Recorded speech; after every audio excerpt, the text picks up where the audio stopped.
Santo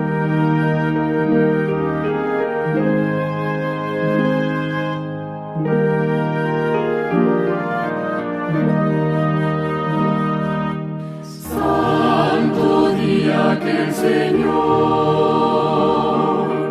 en Edén santificó y lo dio como señal del poder que nos creó.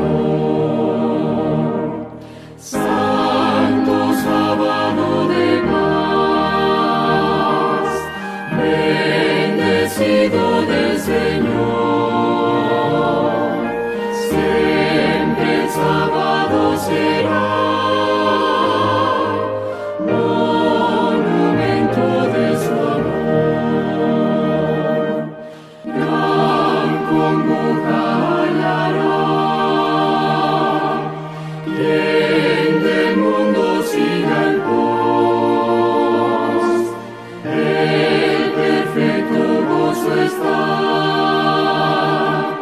en la paz que ofrece Dios. Santo sábado de paz, bendecido del Señor, siempre el sábado será monumento de su amor. En el día del Señor, santa paz podrá gozar quien acuda en la quietud sus palabras a escuchar. Santo sábado de paz, bendecido del Señor, siempre el sábado será monumento de su amor.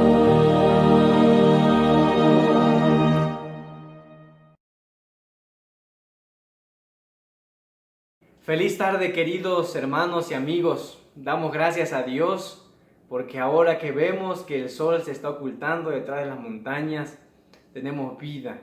Y saben, quisiera en este momento, en esta tarde, llevarlos a nuestra Biblia, al libro de Génesis capítulo 2, versículos del 1 al 3. Génesis capítulo 2, del 1 al 3 dice: fueron pues acabados los cielos y la tierra y todo lo que hay en ellos. El séptimo día concluyó Dios la obra que hizo y reposó en el séptimo día de todo cuanto había hecho. Entonces bendijo Dios el séptimo día y lo santificó, porque en él reposó de toda la obra que había hecho en la creación. El sábado. Estamos entrando en los primeros minutos de ese hermoso día que Dios estableció como un monumento de su creación. Eso es lo que nos dice el capítulo 2, versículos del 1 al 3, que al terminar Dios toda su obra, se tomó un descanso. Y hay tres características que tiene el sábado en el versículo 3. Entonces bendijo Dios el séptimo día y lo santificó porque en él reposó. Tres características muy particulares del sábado. Somos privilegiados, somos bendecidos porque Dios nos ha dado este hermoso día de descanso, que no solamente es descanso físico, es un descanso espiritual también, día en el cual entramos en comunión con nuestro buen Dios. Vamos a recibir nuestro hermoso sábado. Por ello quiero invitarlos a que juntos, con alegría en nuestros corazones, lo recibamos entonando el himno número 541. Señor, reposamos.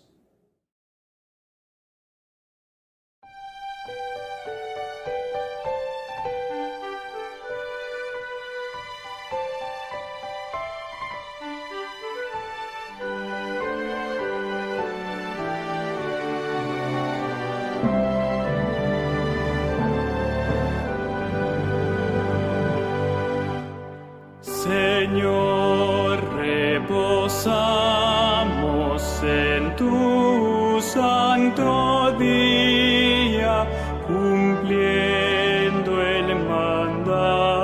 santo legado por ti.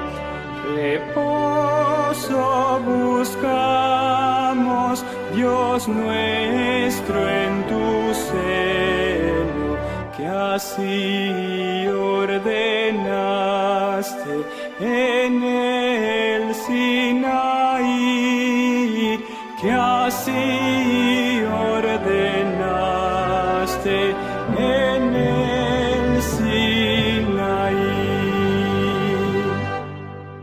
Tus hijos se acercan, oh Dios, a tu trono, en santa, ferviente, sincera oración, pidiéndote escuches su humilde plegaria y gocen por siempre de tu protección, y gocen por siempre de tu protección. Alienta a tus hijos que obtengan victoria, que puedan fielmente tus leyes cumplir. Y cuando vinieres, Señor, en tu gloria, que puedan por siempre contigo vivir, que puedan por siempre contigo vivir.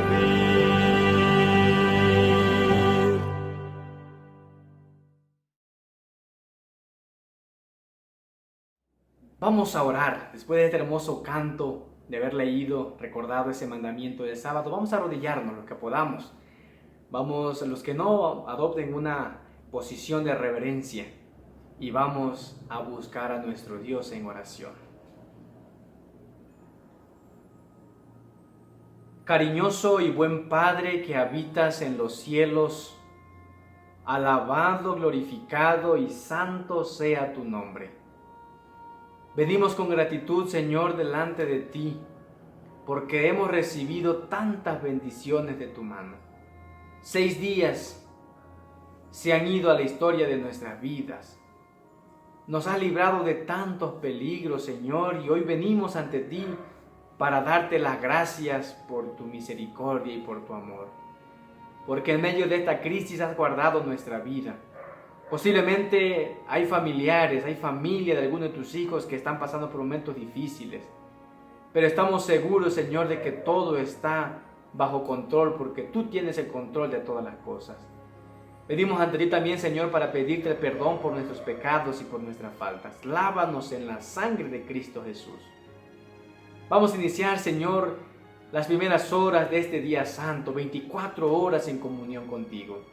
Limpia nuestra vida de pecado y permítenos, Señor, cada minuto, cada segundo, cada instante de este sábado ser influenciados, ser llenados, no solamente del descanso sabático, sino de la plenitud de tu Espíritu Santo. Transforma nuestra vida, llena nuestros corazones, Señor, con tu palabra, que cuando la abramos y a veces quizá nos confronte, podamos estar dispuestos a cambiar, a someter nuestra voluntad a tu voluntad. Te invitamos a nuestro sábado, háblanos, dirígenos, aumenta nuestra fe en este sábado y permítenos tenerte a ti como el centro de nuestra vida.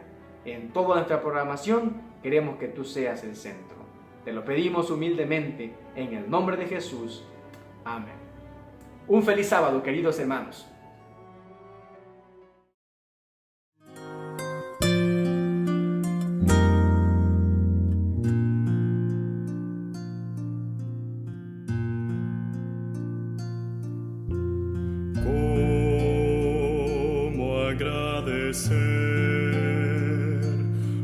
que hiciste en mi favor, aunque indigno soy, me salvaste por tu gran amor. Las voces de un millón de seres no alcanzan para agradecer, pues lo que soy y lo que espero ser, lo debo todo a ti. A Dios sea gloria, a Dios sea gloria, a Dios sea gloria, tanto hizo por mí, me salvó con su sangre, me libró del pecado. A Dios sea gloria, tanto hizo por mí. Quiero vivir, Señor, para agradarte solo a ti. Y si algo puedo lograr, te daré la gloria, mi Salvador. Me salvó con su sangre, me libró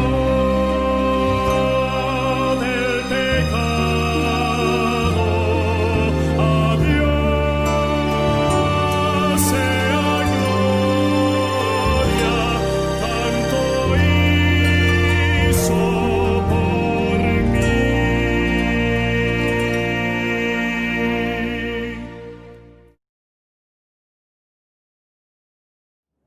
Feliz sábado, queridos hermanos, amigos. Gracias a Dios por este sábado hermoso que nos ha permitido llegar. Esta noche vamos a iniciar una nueva temática en los días viernes. Ya lo hemos estado anunciando y hoy vamos a iniciar el estudio de este hermoso material que dice la iglesia, sus finanzas y la misión. Sin duda que va a ser interesante descubrir algunas cosas que posiblemente no conocíamos, como lo es la historia de la mayordomía en la iglesia adventista. ¿Cuál es el objetivo? ¿Cuál es el propósito de estudiar este libro? Bueno, el propósito es que nosotros podamos conocer qué significa mayordomía, qué es lo que ocurre dentro de la organización adventista con las finanzas y cómo está relacionado con la misión. Al mismo tiempo que estudiaremos un poco de la historia de la mayordomía. Sin duda va a ser una bendición. Vamos a tener invitados durante cada viernes para que puedan compartirnos de estos hermosos temas. Importante que vamos a compartir este material, ya se compartió sin duda alguna con muchos. Si alguno no lo tiene, háganoslo saber a su director de mayordomía, a su anciano o a un servidor como su pastor, para que podamos hacérselo llegar en digital, en PDF.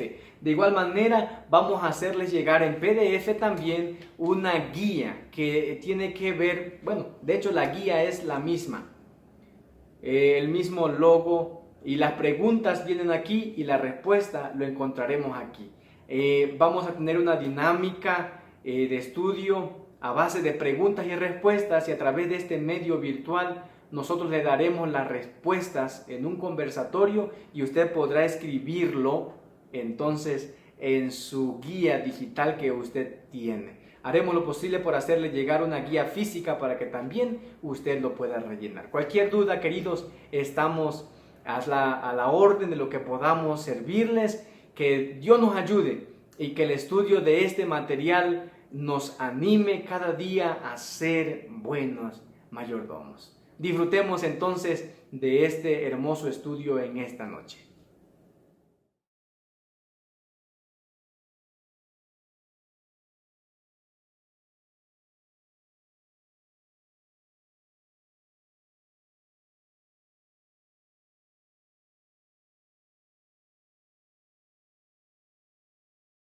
Bien, continuando con nuestro programa en esta iniciativa de mayordomía, quisiera presentarles en esta noche a quienes nos van a ayudar en el conversatorio con este tema de mayordomía. Tenemos a las directoras de las iglesias de Monumento y Azcapotzalco, y quiero darle una bienvenida y agradecer por su apoyo a nuestra hermana María Elena Arellano. Hermana, gracias por apoyarnos. Claro que sí, pastor, con mucho gusto. De igual manera tenemos a nuestra hermana Consuelo Márquez de la iglesia de Azcapotzalco. Hermana, gracias de igual manera por apoyarnos y bienvenido a este programa. Ok, vamos entonces a iniciar con este hermoso material que ya usted ha de tener en sus manos.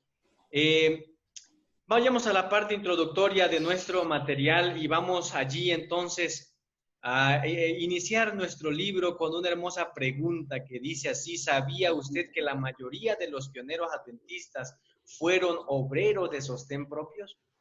Es así.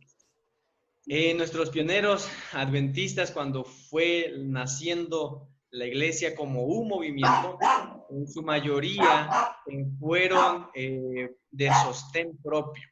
Cada uno de ellos tenían a muchas ocasiones que trabajar, tenían que sostener no solamente el ministerio, sino sus familias. Quiero leerles lo que dice este hermoso material que tenemos de estudio para esta ocasión durante 13, 14 semanas. Dice que trabajaron sin el respaldo financiero de una organización, dependiendo de sus propios recursos y donaciones ocasionales. Uno de ellos, un ejemplo claro que nosotros encontramos en la historia del movimiento adventista, de la iglesia adventista, fue el caso de un misionero voluntario llamado Lou Boró. Se dice que en el verano de 1856, él se propuso ayudar a dirigir las reuniones en carpa que se estaban celebrando en Nueva York. Como no recibía una compensación, como no recibía un apoyo económico, se vio obligado entonces, dice la historia adventista, que se vio obligado a trabajar 4 días y medio, ganando $1 cada día, para poder sostener su ministerio y para poder sostener a su familia.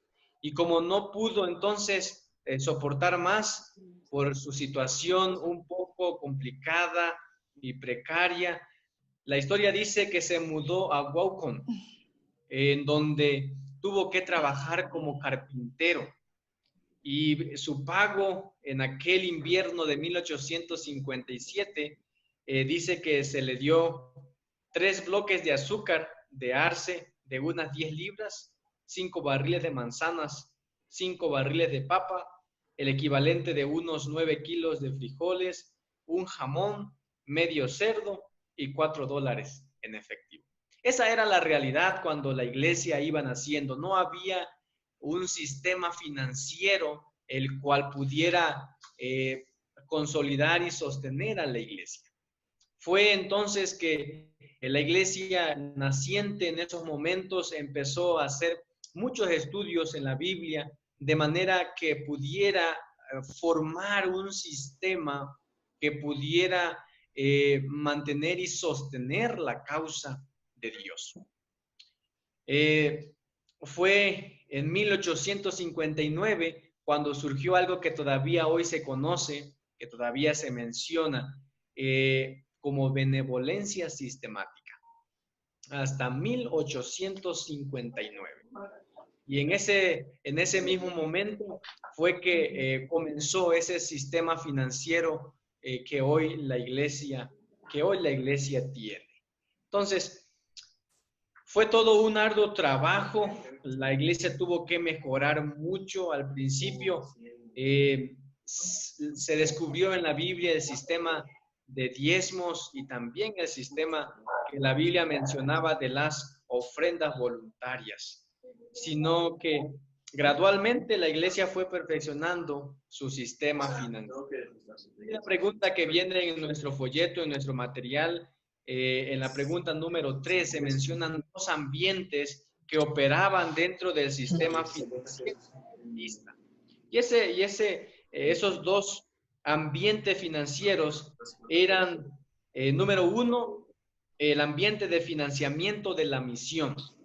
Y número dos, el ambiente de responsabilidad en cuanto al uso de los recursos. Había dos cosas muy importantes para la iglesia naciente: el financiamiento de la misión y también el uso apropiado de los recursos.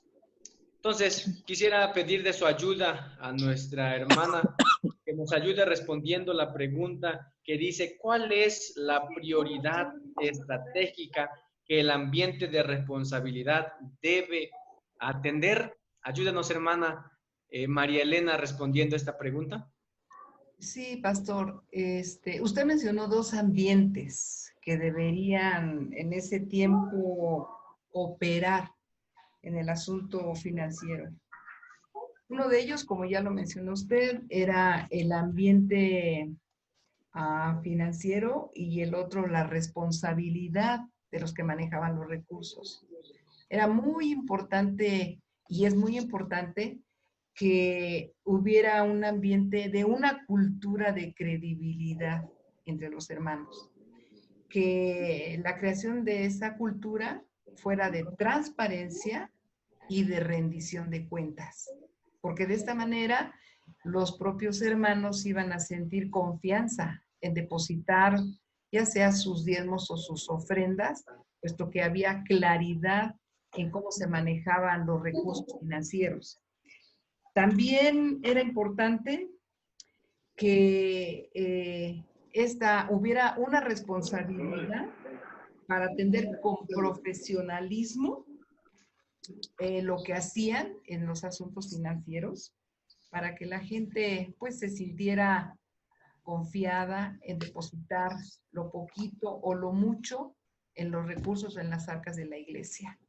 Así que podríamos decir básicamente la respuesta que la creación de una cultura de credibilidad entre la feligresía, de transparencia. Eso es muy importante. Sí, era algo nuevo, ¿no? Para la iglesia, para los nuevos adventistas, los nuevos conversos. Y creo que la iglesia siempre ha estado preocupada por esta parte una palabra que se utiliza aquí, una cultura de transparencia. Mencionaba la hermana María Elena, una cultura de transparencia y rendición de cuentas. Dice, es una prioridad estratégica de la iglesia. Qué bueno, gracias a Dios, porque ha dirigido a la iglesia, y como veíamos hace unos momentos, ¿no? El estudio intensivo que se llevó para crear un sistema financiero en la iglesia adventista. Hermana Consuela, ayúdenos a responder esta pregunta que dice: según el reglamento operativo de la División Interamericana en su sección O03, ¿cómo debe ser cada dirigente? Bien, pues según lo que dice el folleto, es que cada dirigente debe ser un modelo de conducta guiada por la ética, como decía la hermana, la transparencia y la rendición de cuentas. Dice que esta conducta es crítica para el desarrollo de la confianza en la totalidad de la organización de la iglesia. Pues volvemos a enfatizar esta parte, ¿no? Y cada dirigente dice, pues debe de ser la guía, el modelo, pues de conducta, ¿verdad? Tanto para los que están como miembros de iglesia como para los demás también, que son en este caso dirigentes.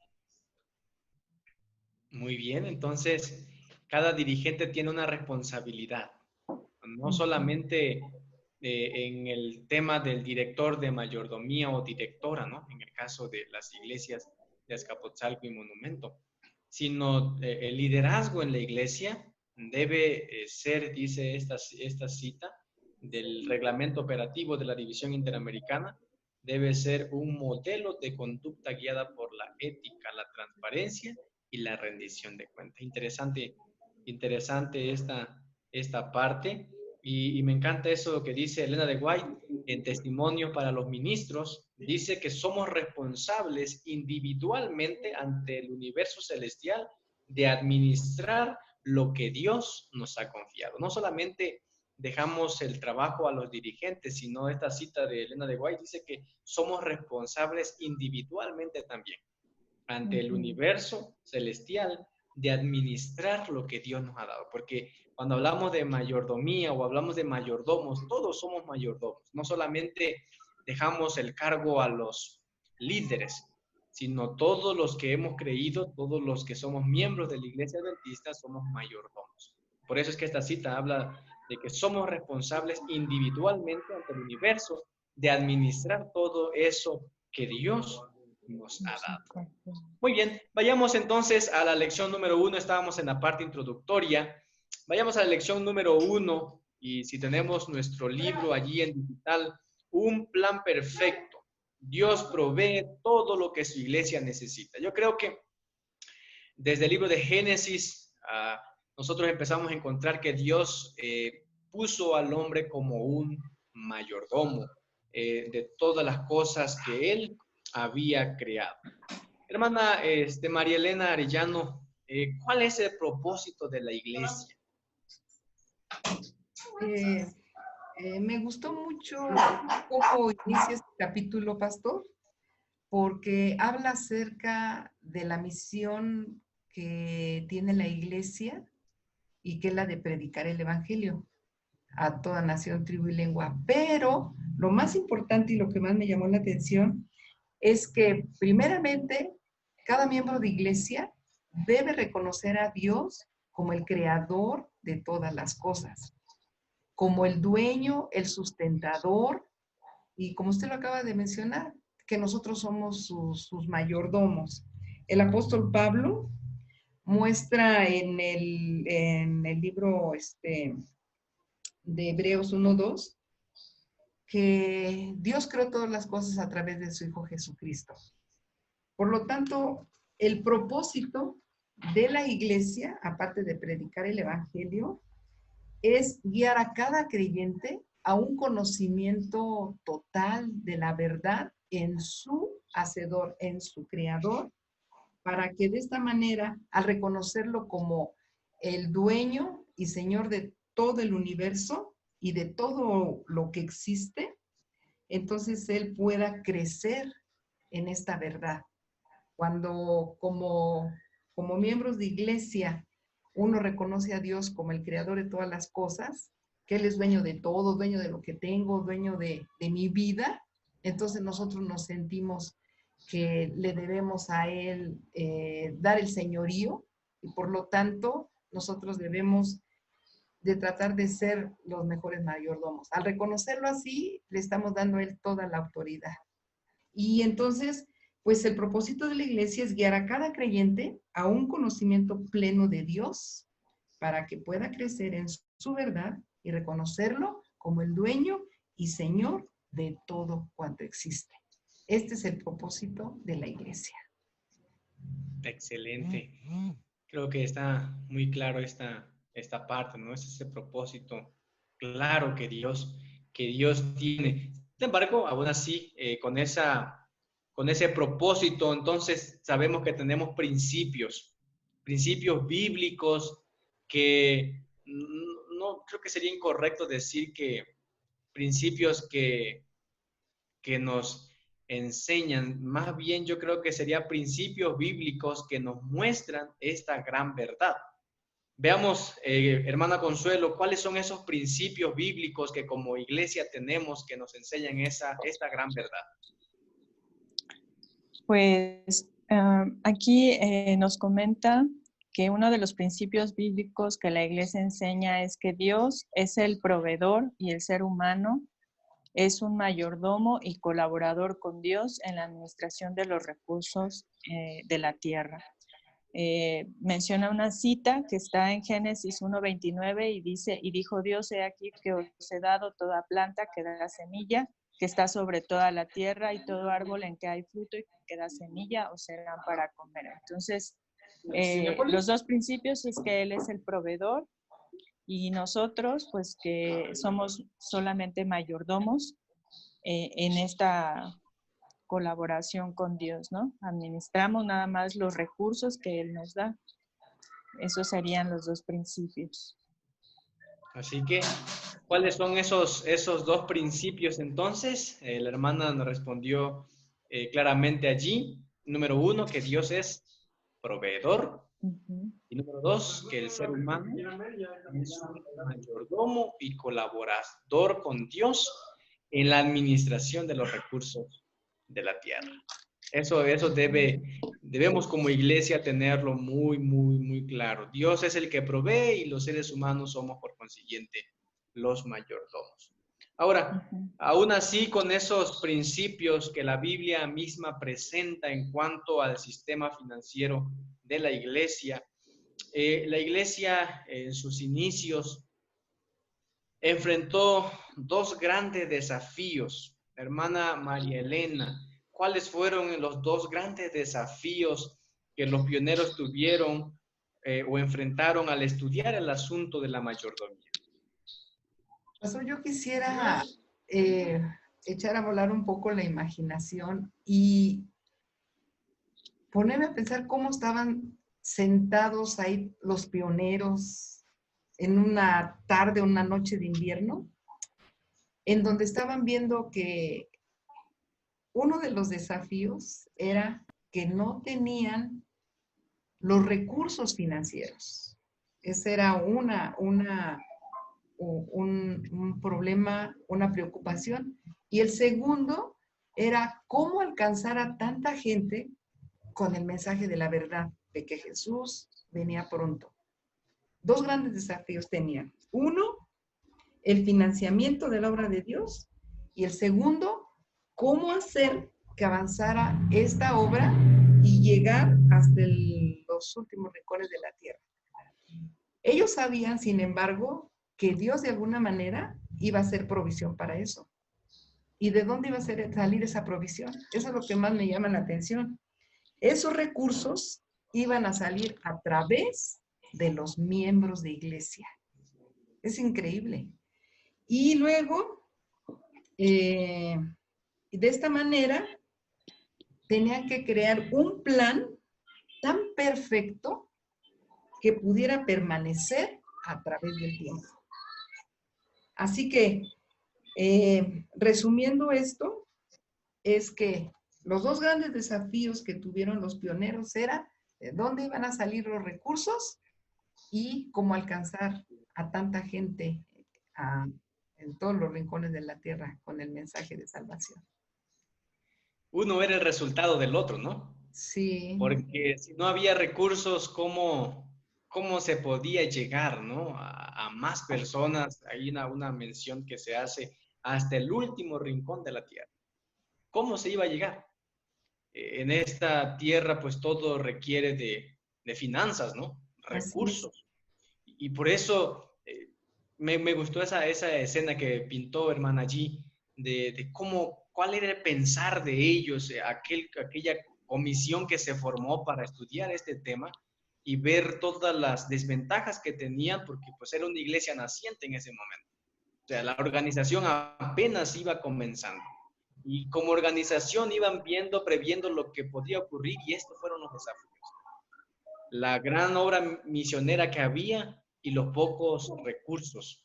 Y el desafío, ¿cómo? Poder entonces. Y esta parte es muy interesante, que entonces los recursos iban a llegar a través de los miembros de la iglesia y así cumplir con la comisión evangélica. Muy bien, gracias hermana por ayudarnos con esta respuesta. Ahora, aún así todavía seguía siendo un desafío, a pesar de que las comisiones estaban formadas, todavía seguía siendo un desafío. Hermana Consuelo, ¿qué fue lo que pasó en la década de los 1860 y 1870 en la iglesia en relación a mayordomía? Pues dice que en esa época fue cuando se decidió la forma en que la iglesia devolvería el diezmo y se desarrolló una mayor comprensión del tema. Pues ellos se vieron pues enfrentar en esta situación en la que supongo el desconocimiento de que la gente tenía que devolver el diezmo, ¿no? Sabemos que el diezmo completamente bíblico, pero ellos enfrentar esta situación y saber realmente que pues que era bíblico, ¿no? Para que tampoco se fuera a malinterpretar, ¿no? Como mucha gente piensa y actualmente también, ¿no? Entonces ahí dice que es cuando se decide la forma en que la iglesia iba a devolver el diezmo, ¿no? El 10% de todo. Ellos empiezan a estudiar y se dan cuenta de que sí, efectivamente, es bíblico y que pues es devolverle a Dios lo que es de Él. Nada más es una cuestión de lealtad. Excelente. Sí, creo que esta parte, gracias ahí por explicar, hermana, porque a veces podemos pensar entonces al tratar este tema que fue la iglesia que impuso, de hecho, en sus primeros pasos para financiar la misión, la iglesia, los pioneros del adventismo, en su momento impusieron cuotas para poder financiar la misión. Y es importante que quede claro esta parte, que no fue que la iglesia impuso los diezmos, sino que los pioneros del adventismo, haciendo estudios diligentes en la palabra de Dios, encontraron lo que la Biblia enseña acerca del sostén de la iglesia. Después de arduo trabajo, o sea, imagínense, fue hasta la década de los 1860, 1870, cuando entonces el concilio, el comité que estaba dedicado a hacer esto, pudo descubrir lo que la Biblia enseñaba acerca de esto. Interesante. Muchas gracias, hermano. Aún así, continuó siendo un desafío mientras no hubiese un ministerio al frente, un ministerio a cargo del sostén, del financiamiento de la misión, seguía siendo un desafío. Y por muchos años los pioneros lucharon con ello. Hermana María Elena, ¿hasta qué año fue que se creó el Departamento de Mayordomía y Desarrollo y cuál era su fin? Es interesante que en el año 1966, entre 1966 y 1967, se creó el Departamento de Mayordomía. Un poquito más de 100 años de cuando se inició esa reunión, esa comisión para hablar de asuntos de mayordomía. Y llama la atención cómo Dios da progresivamente luz acerca de varias situaciones, en este caso, acerca de mayordomía. Pero 1966 y 1967 fue el siglo pasado, cuando se creó este departamento de mayordomía. Y me llama también la atención que a través de los años Dios ha ido derramando luz progresivamente para que los miembros de iglesia puedan ir aceptando esa realidad y esa verdad. Me gustaría leer textualmente lo que escribió la hermana White en relación a eso. Ella dijo: Dios tiene un pueblo distinto, una iglesia en la tierra, que no es inferior a otro alguno, sino superior a todos en su capacidad de enseñar la verdad y de vindicar la ley. Dios tiene agentes designados divinamente, hombres a quienes está guiando, que están cooperando con los instrumentos celestiales en hacer progresar el reino de Dios en nuestro mundo. Y nosotros, cada uno de nosotros como miembros de iglesia, tenemos el deber sagrado de apoyar con nuestros talentos, con nuestro tiempo, con nuestra energía, con nuestros diezmos y las ofrendas a este gran ministerio. Y nosotros sabemos que tenemos un enemigo que no está contento, que sabe que si no hay dinero, que si no hay los ingresos, no se va a poder llevar adelante esta gran misión de la iglesia, que es dar a conocer el Evangelio de Dios. Por lo tanto, se nos insta a que nosotros, ya sea individualmente o corporativamente, podamos vencer estos obstáculos y tratar de ser mejores mayordomos. Amén. Creo que esta ha sido una de las partes un poco complicadas, ¿no? En la iglesia, mucho prejuicio en cuanto a la mayordomía. Y creo que viene a bien esta parte que nos leyó hermana María Elena. El enemigo conoce muy bien la misión de la iglesia de alcanzar a todo el mundo. Y sabe que si estropea el sistema financiero de la iglesia, el sistema que sostiene la obra misionera, entonces puede hacer dilatar un poco más la obra que tanto tiempo se ha tardado. Entonces, creo que más allá de cuestiones económicas que muchas veces como iglesia y bueno, algunos miembros todavía tienen algunos prejuicios en cuanto a esto, Satanás está haciendo una obra muy, muy importante, muy especial. Y creo que viene una pregunta muy interesante también ahora, en la cual como iglesia, como miembros, debiésemos reflexionar. Hermana Consuelo, ¿quiénes deben cuidar el plan establecido por Dios para el sostén de su iglesia?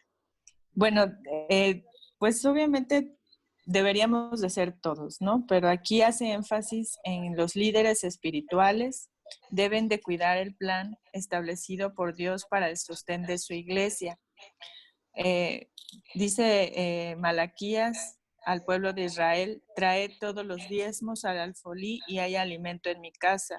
Y probadme ahora en esto, dice Jehová de los ejércitos, si no os abriré las ventanas de los cielos y derramaré sobre vosotros bendición hasta que sobreabunde. Malaquías 3:10, ¿no? Obviamente los líderes espirituales pues tienen una enorme responsabilidad, ¿no? Y pues todo aquel que conoce ya la palabra de Dios de una manera ya más profunda, pues se convierte en responsable, ¿verdad? Como tal, porque ya tiene ese conocimiento. Pero aquí hace énfasis en los que nos decimos que somos pues líderes, ¿verdad? Porque sí es cierto, el ser líder tiene pues una situación especial para el pueblo, pero también conlleva una gran responsabilidad, ¿no? Entonces nosotros como tal, pues tendríamos que ser los que cuiden que se haga esta parte. Muy bien, gracias, hermana. Hay una cita ahí en el libro que podemos leer de Elena de White, ¿no? Muy interesante, porque dice, sí, algunos dejan de educar a la gente en lo que refiere al cumplimiento de su deber. Hablando de los líderes de la iglesia, predican esa parte de nuestra fe que no despertará oposición ni desagradará a los oyentes, pero no declaran toda la verdad. La gente disfruta de su predicación, pero hay falta de espiritualidad porque no se satisfacen los derechos de Dios.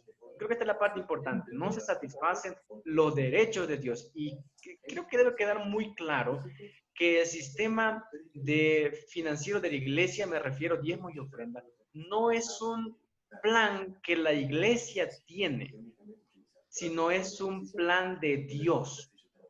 Es bíblico. Por eso es que esta cita dice, pero la gente disfruta de su predicación. Hay falta de espiritualidad. ¿Por qué? porque no se satisfacen los derechos de Dios. Y eso era lo que Dios estaba acusando entonces al pueblo de Israel en los tiempos del profeta Malaquías. Me estáis robando directamente, Dios le dice de esa manera. Y aquí termina diciendo, si su pueblo no da los diezmos y las ofrendas que le pertenecen, y los pastores que trabajan con la gente y no les prestan la sencilla voluntad revelada por Dios, son puestos bajo condenación por la gente, porque han descuidado su deber. Entonces, el objetivo de este estudio es consolidar en los creyentes, en cada miembro de iglesia, el deber que nos corresponde. Muy bien. Y bueno, corresponde al liderazgo que Dios ha colocado. Hermana María Elena, Dios diseñó un plan para que en forma continua fluyeran los medios a la tesorería. ¿Con qué fin fue diseñado? Sí, pastor. Dios diseñó este plan con el propósito de que no se careciera de recursos financieros y que hubiera para el sostenimiento de la predicación del Evangelio. Y el apóstol Pablo, él lo dijo, que así también ordenó el Señor a los que anuncian el Evangelio, que vivan del Evangelio, que se dediquen exclusivamente a eso, a hacer crecer la obra de Dios. Y en cada corazón de cada hijo de Dios, donde pueda arder la llama del Evangelio, siempre va a ser fiel y vas a ver que eso poco o mucho que da con el corazón, lo va a entregar sabiendo que va a ser usado para hacer avanzar la obra de Dios. Dios quiso, finalmente, la respuesta sería aquí, que la obra no careciera de recursos y poder sostener la predicación del Evangelio en todo el mundo. Ese es el fin. Ok, entonces ese fue el fin con el que se diseñó este plan. Muy bien, entonces veamos a la pregunta número 8. Hermana Consuelo, mencione las 3 razones por las que Dios instituyó el diezmo. La primera, pues, es eliminar el egoísmo del ser humano.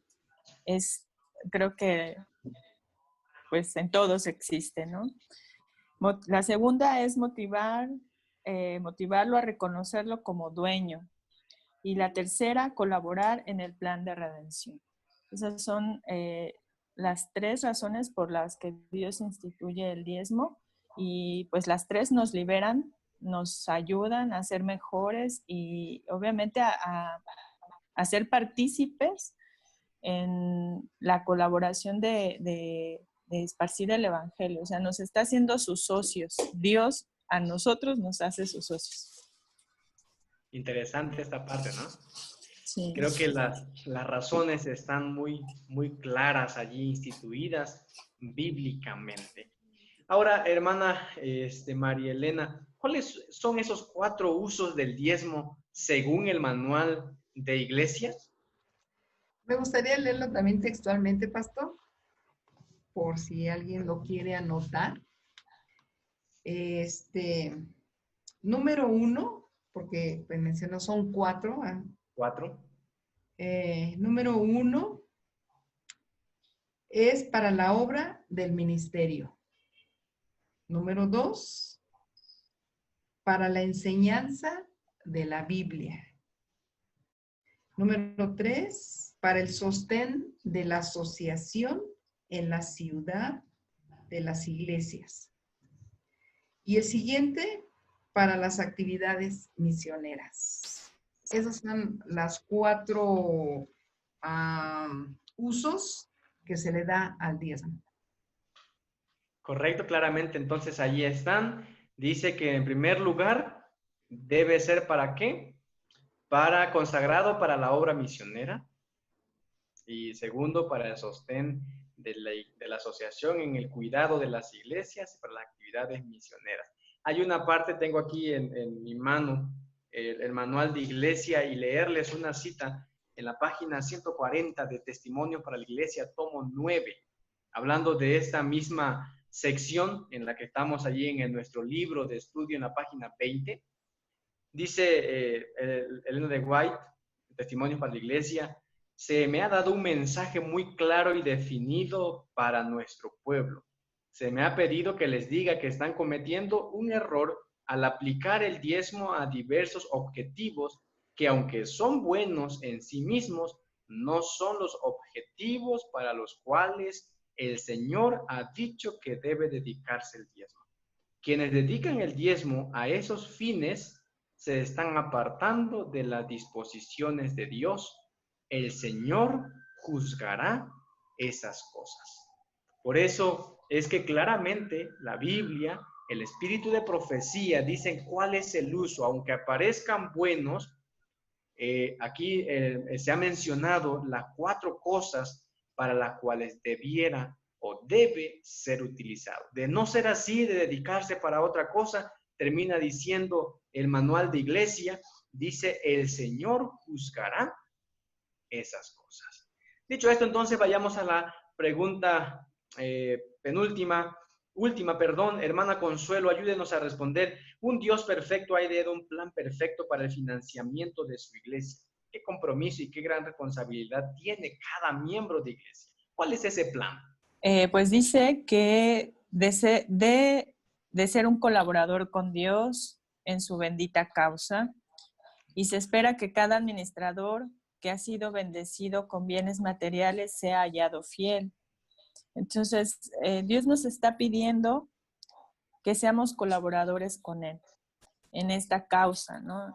Al final, sabemos que el diezmo es algo que le pertenece a Él. Con eso solamente estamos siendo fieles o leales, pero cuando nosotros ya damos un poco más, que sería, bueno, en este caso el plan de las ofrendas, entonces ya estamos siendo, pues ahora sí que dadivosos, benevolentes, ¿no? Y estamos, dice, se espera que cada administrador que ha sido bendecido con bienes materiales, pues se ha hallado fiel, ¿no? O sea, de gracia recibiste, pues da de gracia, ¿no? Todo lo que Dios nos da, las bendiciones tanto materiales como físicas, deberían de estar a su servicio, porque al final lo reconocemos como ese creador y sustentador. De Él dependemos, ¿no? En Él nos movemos y en Él existimos. Uh-huh. Muy bien. Creo que la respuesta está dada allí muy claramente. Y cuando hablamos de esta parte, es un tema muy delicado para la iglesia, ya que pues puede ser que alguno todavía tenga ese interrogante de por qué este tema en medio de la pandemia, cuando la crisis está de esta manera. Y creo que como adventistas, y quiero pensar, y si alguno todavía no tiene claro esta parte que dijo hermana Consuelo es muy interesante, ser fieles a Dios, ¿no? A Dios no le tienes que dar nada si Él no ha bendecido tu vida, tu semana, tu quincena, tu mensualidad. Entonces, esa parte es muy importante tener en cuenta de que puede ser que alguno piense, puede ser que alguno diga, hablando de fidelidad, hablando de dinero en medio de esta pandemia. Bueno, yo creo que es una cuestión de fidelidad al Señor. Es una cuestión de que uno le da al Señor, le devuelve lo que Él ya nos ha dado. Si no nos ha dado durante esa semana, no tenemos ningún compromiso, no tenemos ninguna responsabilidad. Es una cuestión de fidelidad. Ahora, aquel que lo tiene y no lo hace y lo sabe, pues bueno, yo creo que ahí es una cuestión ya no de inconsciencia ni de ignorancia, sino una cuestión de rebeldía. Que Dios nos ayude a que podamos poner en práctica, y nuestro desafío es informar a la iglesia. Ese es el propósito, informar, darle a la iglesia herramientas útiles que posiblemente desconozcamos o algunos ya hemos olvidado, pero que en medio de esto debemos recordar que Dios nos ha constituido mayordomos y debemos ser fieles mayordomos en su causa. Hermana María Elena, quisiera compartir un breve resumen de este estudio para nuestra iglesia. Pues, pastor, a mí me ha parecido muy interesante. Me ha hecho reflexionar en relación a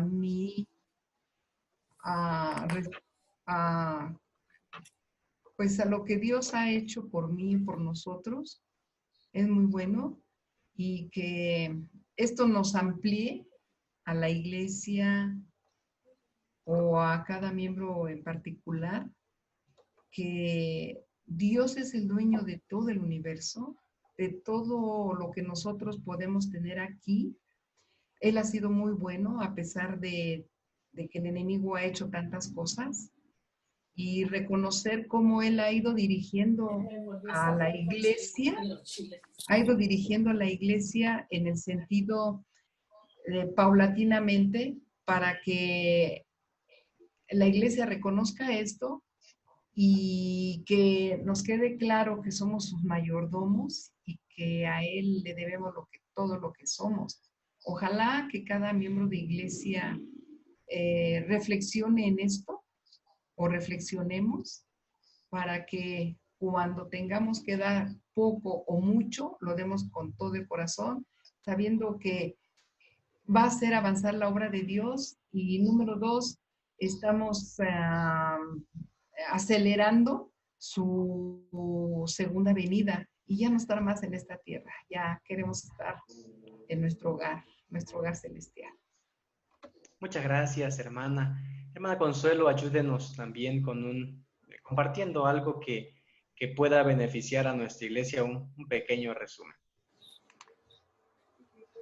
Bien, pues creo que todos sabemos de antemano que Dios es el creador de todo y muchas veces ni siquiera nos percatamos de esta frase tan sencilla, ¿no? El creador, el sustentador. No tengo de verdad palabras para agradecerle a Dios que en todo este tiempo de pandemia hemos estado sanos, y ya eso ni decir del hecho de que nos mantenga, ¿no? O que nos sustente a pesar de, pues, de todo lo que hemos visto, ¿no? Y creo que siempre es bueno reafirmar el conocimiento a través de estos estudios para saber que no somos dueños de nada.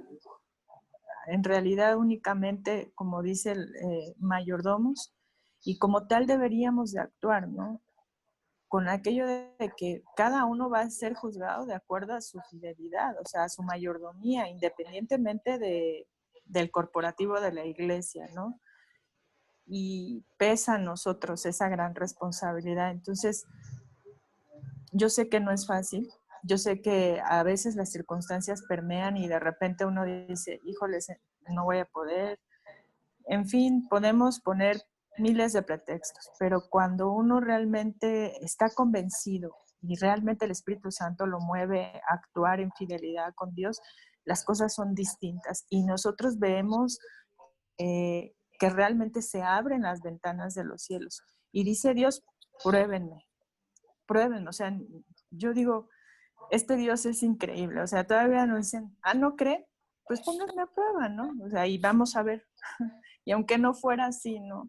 Yo creo que el hecho de tener vida y de ver las grandes cosas que Dios permite, los pequeños detalles, sería suficiente. Entonces, pongámonos a pensar que esto va a pasar y que en la medida en que nosotros avancemos en el cumplimiento de las profecías y todo lo que se da, pues realmente tendríamos que pensar, ¿no? ¿En dónde está nuestro tesoro? Si está aquí, si queremos seguir viviendo en este mundo y en el que ya no da para más, o si hacemos tesoros en el cielo y queremos ver a nuestro Salvador, ¿no? Entonces, seamos fieles y pongámonos a cuenta con Dios. Y si tenemos situaciones de duda, también dígasela. O sea, creo que Dios es fiel y siempre nos escucha. Entonces, yo insto a mis hermanos a que busquen en la palabra de Dios y que oren y que le digan lo que está pasando, ¿no? Y Él es fiel, siempre es fiel. Amén, amén. Gracias, gracias, hermanas. Ha sido una bendición este estudio para nuestra iglesia y en resumen también, entonces vimos el día de hoy la historia de la mayordomía desde sus inicios, cómo es que comenzó siendo de sostén propio y cómo Dios fue iluminando esas mentes para que hasta 1966, 1967 pudiera crearse ese ministerio, ese departamento de mayordomía que ha creado un sistema financiero que consolida a la iglesia y que le da ese sentido de organización en cuanto al cumplimiento de la misión. Preciada iglesia, que esta lección haya ayudado, fortalecido nuestra fe y por sobre todo orientarnos a ese compromiso, esa responsabilidad que Dios nos ha puesto, que nosotros somos mayordomos. Hemos llegado al fin de nuestro estudio.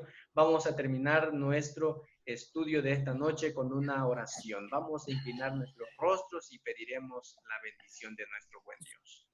Querido Padre, muchas gracias porque a través de este estudio hoy nos recuerdas. Para muchos es una información nueva, para algunos es una información que solamente nos recuerda nuestro deber. Padre, permite que tu Espíritu Santo entre en nuestros corazones y nos ayude a ser buenos mayordomos, buenos hijos tuyos a los cuales nos has confiado los bienes en esta tierra. Gracias porque a la luz de la historia nos muestras cómo has ido iluminando a tu iglesia y hoy no tenemos ni la menor duda de que tú seguirás guiándola hasta que tú vengas por nosotros. Síguenos conduciendo, síguenos tu Espíritu Santo y que en este sábado nos sigamos regocijando en el estudio de tu palabra. Humildemente lo pedimos en el nombre de Jesús. Amén. Bueno, que tengan un feliz sábado a todos, que Dios les bendiga y una feliz noche.